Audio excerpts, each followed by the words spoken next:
Tem uma imagem que ficou gravada na memória do Brasil. Ana Hickman, em 2023, diante das câmeras, confirmando o que todo mundo já desconfiava, mas ninguém queria acreditar. O casamento de 25 anos destruído, a vida pública e a vida privada desmoronando ao mesmo tempo, na frente de milhões de pessoas que achavam que conheciam essa mulher. O Brasil inteiro tinha uma opinião sobre o que ela devia fazer, sobre como ela devia se comportar, sobre quanto tempo devia esperar antes de seguir em frente. E então, menos de um ano depois, ela apareceu ao lado de Edu Guedes. A internet teve a reação que a internet sempre tem. Julgou rápido, falou muito, entendeu pouco. Mas, em 2026, aos 45 anos, Ana Hickman sentou na frente de uma câmera e disse coisas que ninguém tinha ouvido ainda. Sobre o que ela sentiu, sobre o que não esperava sentir, sobre o pedido de casamento que quase não aconteceu, do jeito que ela sempre sonhou. Você acha que conhece essa história? Então me acompanha, porque a versão real é outra. Ana Hickman não foi construída pela televisão. Ela chegou à televisão já pronta. Nasceu em Novo Hamburgo, no Rio Grande do Sul, em 1981. Aos 15 anos, estava desfilando. Aos 18, já tinha contratos internacionais. Aos 20, o Brasil inteiro conhecia o rosto, o sorriso, a altura. 1,88 m de presença que não precisava de apresentação. Mas tem uma coisa que a carreira de modelo e apresentadora nunca deixou aparecer com clareza. Ana Hickman é, antes de qualquer coisa, uma mulher de família, no sentido mais concreto da palavra, não o sentido de campanha publicitária ou de poste de Dia das Mães, o sentido de quem constrói a vida em torno de vínculos reais: mãe, avô, filho, parceiro. E toma decisões baseadas nisso. O casamento com Alexandre Correia durou 25 anos. Começou quando ela ainda era jovem, cresceu junto com a carreira, virou sinônimo de estabilidade numa indústria onde estabilidade é raridade. O Brasil via aquele casal e via a prova de que era possível. Fama, dinheiro, longevidade, tudo junto. Mas o que o Brasil via era a superfície. Em novembro de 2023, a superfície rachou. O que veio à tona foi uma situação que ela não escolheu tornar pública. A publicidade veio antes da escolha. E, de repente, Ana Hickman estava no centro de uma história que ela não tinha escrito, respondendo perguntas que ela ainda estava tentando entender. O que ela fez? Não desapareceu, não se fechou. Continuou trabalhando, continuou aparecendo, continuou sendo mãe do Ama, que é o centro de tudo. E foi nesse período, exatamente quando menos esperava, quando menos estava procurando, que Edu Guedes voltou para a história dela. Não como novidade, como alguém que já estava lá antes, como alguém que a conhecia de um tempo anterior a tudo que havia desmoronado. Mas o que aconteceu entre eles, de verdade? E como isso começou? Essa parte ela nunca tinha contado com essa clareza.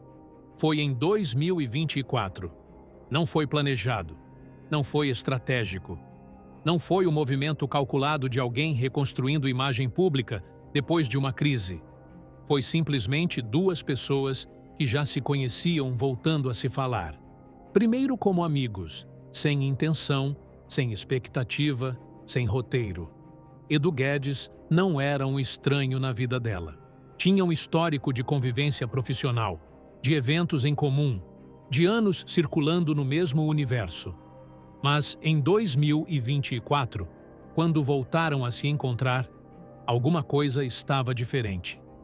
Ela descreveu assim, com as próprias palavras: "Não era algo que eu queria. Não estava preparada para isso. Não sabia nem que fosse possível sentir o que eu sinto pelo Edu." Essa frase importa, porque ela não está descrevendo um resgate. Não está descrevendo alguém que chegou para salvar. Está descrevendo algo que aconteceu apesar dela, apesar dos planos, Apesar do momento, apesar de tudo que ainda estava em processo de cicatrização. E foi exatamente esse o ponto que a internet não conseguiu processar. O Brasil queria que ela esperasse mais. Queria um período de luto público com prazo determinado. Queria que a próxima aparição ao lado de alguém viesse acompanhada de uma justificativa suficientemente longa. Ela não deu isso. O que ela deu foi presença. Edu apareceu ao lado dela em público. Os dois pararam de esconder.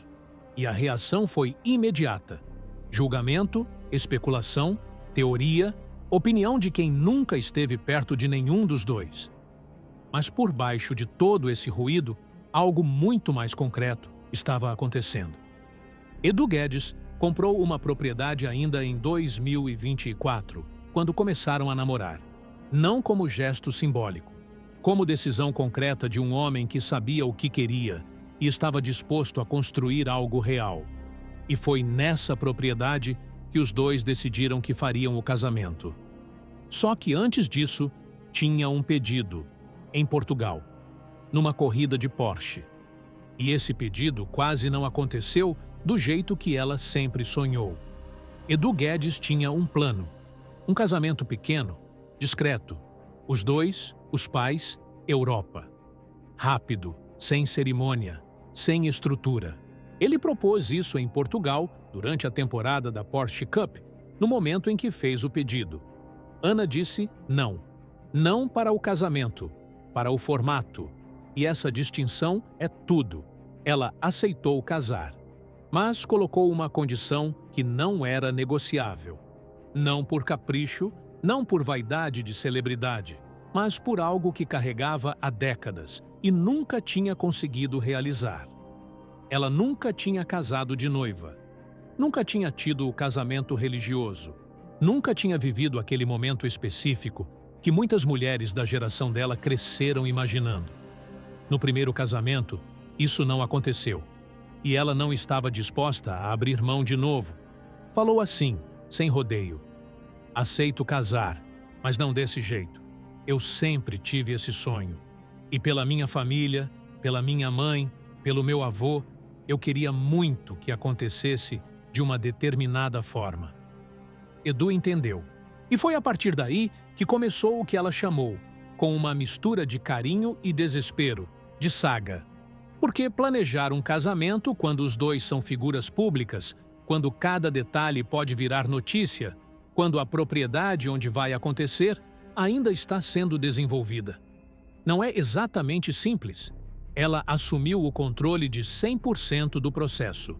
Decoradora, assessoria, gerenciamento de convidados, vestido, terno, comida, música, bolo, flores, bebida. E a bebida virou uma expedição ao Rio Grande do Sul que ela claramente não esperava. Edu perguntou, com aquela mistura de admiração e leve desespero de noivo: Amor, você acha que não acabou? Faltavam 3 meses. Ela respondeu que tinha muita coisa para rolar ainda. Mas aqui está o que ninguém viu nessa história de planejamento e saga logística. O casamento não é só uma festa. Para Ana Hickman, é a primeira vez que ela vai casar do jeito que sempre quis. Depois de tudo que aconteceu, depois de tudo que desmoronou. E isso muda completamente o peso do que está sendo construído. Tem uma coisa que Ana Hickman disse no vídeo que passa fácil, mas que não deveria. Ela falou que o relacionamento com o Edu a ajuda a enfrentar os desafios que ainda estão pela frente. Não os desafios do passado, os que ainda estão por vir. Essa frase carrega mais do que parece, porque significa que ela não está falando de alguém que chegou para consertar o que quebrou.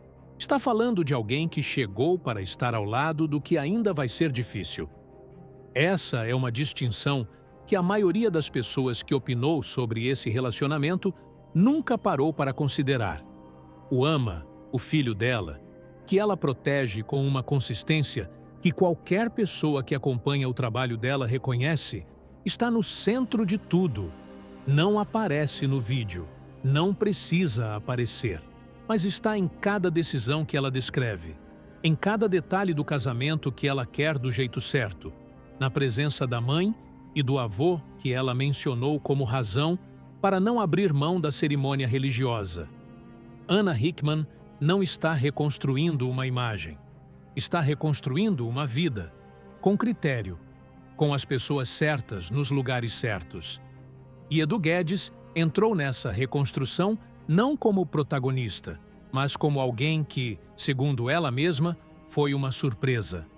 A maior surpresa da minha vida, ela disse, com risada, com leveza genuína, com o tom de quem ainda não acredita completamente no que está vivendo. Isso também é algo que a narrativa pública sobre os dois nunca capturou direito.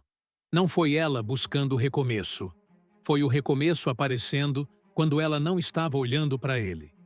E tem um detalhe que diz muito sobre quem é o Edu Guedes nessa história. Não o apresentador, não o personagem público, mas o homem que ouviu ela dizer não para o casamento simples, entendeu o motivo e decidiu construir o cenário que ela sempre quis. Esse é o detalhe que a internet pulou. Mas o que isso tudo significa para o que está por vir? O que esse casamento representa de verdade? Existe uma diferença enorme entre recomeçar e reinventar. Recomeçar sugere voltar ao ponto zero. Limpar tudo, apagar o que veio antes, fingir que a história anterior não existiu. É o que o Brasil queria ver. Anna Hickman pedindo desculpas pelo tempo que levou, explicando cada passo, justificando cada escolha. Ela não fez isso. O que ela está fazendo é diferente. É pegar tudo o que viveu, os 25 anos, a crise pública, a reconstrução silenciosa, o filho, a carreira que não parou um dia sequer, e trazer isso para o que vem a seguir. Não como bagagem, como base. O casamento na propriedade que Edu comprou em 2024 é o símbolo mais concreto disso. Não é um palácio alugado para uma celebração de imagem. É um lugar que ele comprou quando eles ainda estavam começando. Uma aposta feita cedo, antes de qualquer garantia. E ela está construindo esse casamento do zero. Cada detalhe, cada fornecedor, cada decisão. A decoradora Bárbara Marques, o assessor Tiago, a viagem ao Rio Grande do Sul para resolver a bebida. O vestido que ela ainda não mostrou. O terno do noivo. A lista de convidados que, segundo ela, já está dando trabalho suficiente para um emprego em tempo integral.